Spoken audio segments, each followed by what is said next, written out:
আমার জীবনে একটা ইচ্ছা আছে, আমার মৃত্যুটা যদি আমার মায়ের কোলে হতো তাহলে হয়তো ফেরেশতারা ভাবতো এরে নিয়ে যামু কই, এ তো মরছেই জান্নাতে।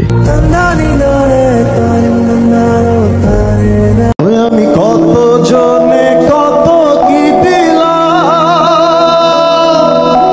যাইবার কালে চলারো দেখানো পাইলাম।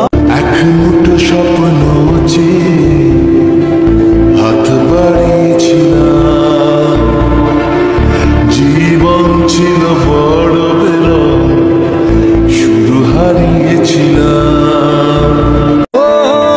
জীবনে পুরুষ কখনো কারো প্রিয়জন হতে পারে নাই, মৃত্যুর আগ পর্যন্ত শুধু প্রয়োজনই থেকে যায়।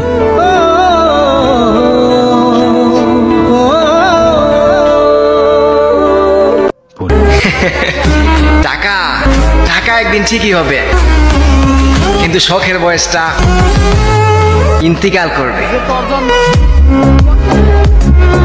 হয় আপন